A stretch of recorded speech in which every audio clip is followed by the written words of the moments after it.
We're all going to lose our mind if we spend any more time on Candace.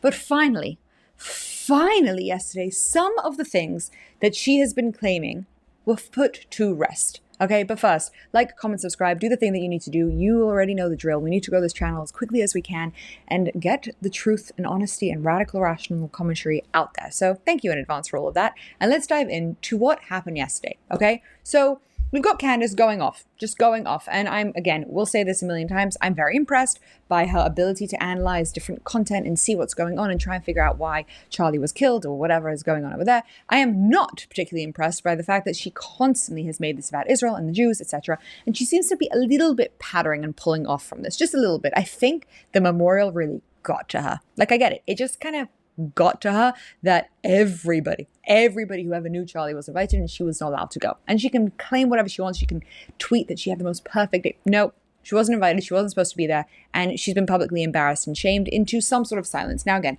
her videos are getting millions and millions and millions and millions of views, but she's starting to move, I think, we'll see, a little bit more into the direction of, okay, I'm not going to claim to be his best friend. We're just going to try and solve this murder because it's really, really interesting. And you know what? Go ahead.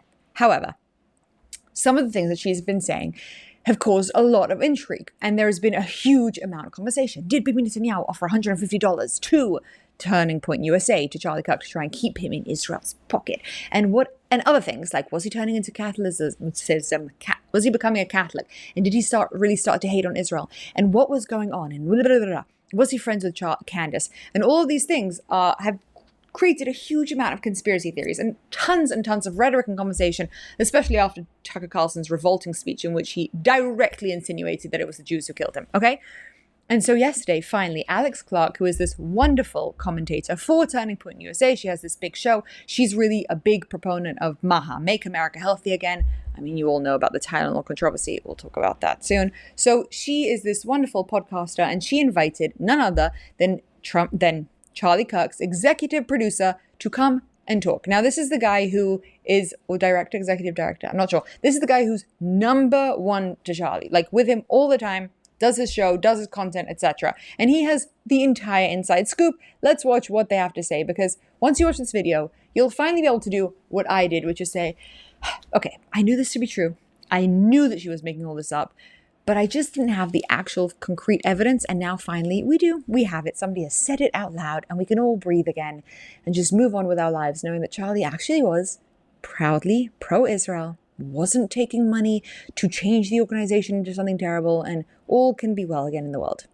You were the closest to him. You knew him the best. I'm just so sick of some of the misconceptions and things that people are saying online. And I just was like, you're the person to just, like, let's get the truth out there. Charlie was definitely on the brink of changing some of his perspectives. And I can tell you factually, Charlie was praying the rosary.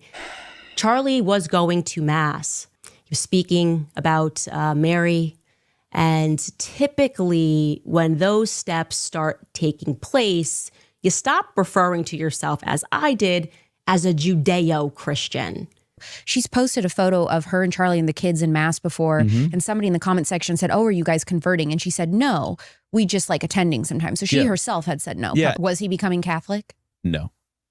But he really loved Catholic mass. He had some really big theological hangups with that. You can go check the videos out, him debating with Michael Knowles, you know, in good fun. I mean, they were dear friends, but they loved kind of debating the whole Protestant versus Catholic thing. The truth is that Charlie... Okay, so myth number one, that he was about to convert. Why were people saying this? Well, because there had been pictures, people had spied them at Catholic Church. And here's his friend saying, very simply, very easily, Charlie loved it. And why did he love it? He expands in the podcast, which I obviously watched. He says, Charlie really liked these big old buildings and this deep feeling of connection to spirituality. And the Catholics do that best, because apparently that's the type of churches that they have. And it's much better than other types of churches.